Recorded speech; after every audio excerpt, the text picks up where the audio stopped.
Tell me about. So it seems like from what the vibe that I get is that you all have excellent communication in your co-parenting. We've done really good Seems like it. the past bunch of years. And so And this was, I mean, you were dialed in to all the crap that he had to go through in terms of the bullying at Amelia. yes, and me and his stepfather would talk on a regular basis about some things, and his mother would leave that up to kind of me and Andy as far as how we wanted to go about things due to her position and her occupation. Sure. So we would talk regularly about just that.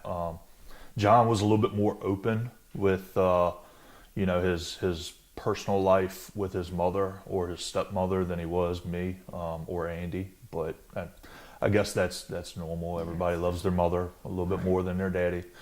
But it would trickle through, and we would discuss things. Okay. So when you have to watch that from afar, I mean, how nerve-wracking and how awful is that to go through in terms of, because like I mentioned to Andy, as a parent, you want to go bang on somebody's door and say, what the hell's going on here with your kid, and why is he being mean to my kid? And I mean, but you got to suppress that, I guess. You do, and I think Andy mentioned the ethical and moral responsibilities that we carry. That sometimes you just have to wait things out and let others handle it. And I think that's where we are right now. And I've even told them in the past week and a half that some things I don't want to know just yet. For that reason. Allow the process to work, and now we're moving into something else that hopefully will better things and protect other kids and parents from this. So as they mentioned before, I mean, I can't imagine the loss, the feeling of loss, but does that bring you comfort? I don't know yet. I think so. I think me talking about it, but more importantly, us trying to make it where nobody else has to go through what he went through. Make it where no parent has to go through what we are going through. I think there is some comfort into that.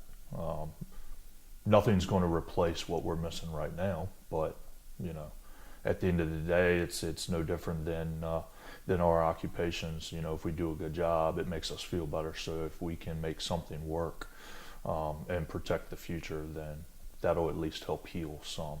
What do you hope to accomplish? What are you going to say when you talk at this meeting tonight?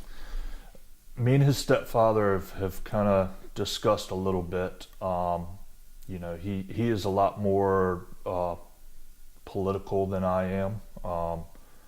Where I can probably speak a little bit more from the heart, and maybe how we feel from the heart, and I think that's the message I want to get across to the audience and to the school board is, they can read on Facebook all day long all the thinking of yous and stuff, but until they hear it from us how we're going through and how we reacted and all, I think that'll make a positive impact to improve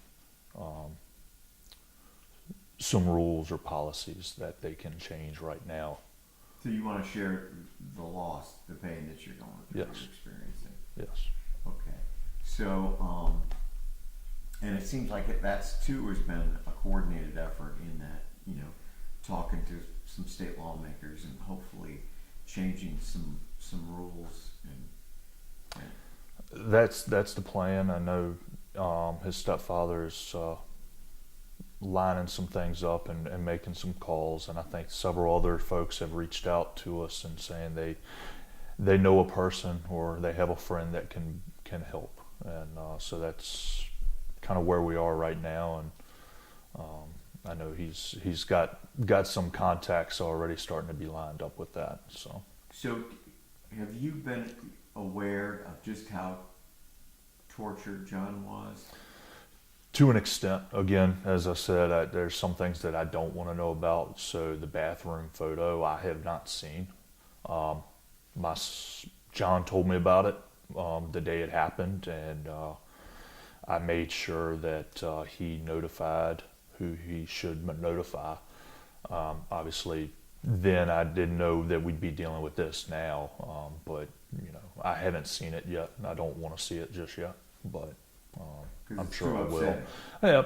Yeah, because again, it points the causes of certain things right now, and that still just a little bit too soon for me to really start wondering or learning the hows or the whys. Oh, I So get that.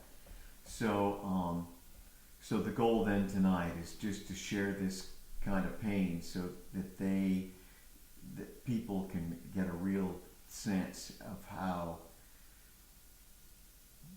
one child's thinking they're being funny, how it can impact dozens of people, dozens of family members. well, and the thing with that is, if being funny is only one time, but when it's multiple days and over, then that starts being malicious, and the end result is what we're experiencing right now.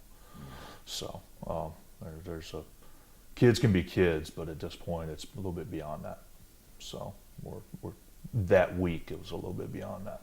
So it's like his mom and Andy said that John was very easily to friend somebody. He wanted to be friends with anybody and everybody, and he wanted to be accepted. And sometimes people took advantage of that and used it against him. So I think we're good. Thank you for doing that. I appreciate that. That's not easy.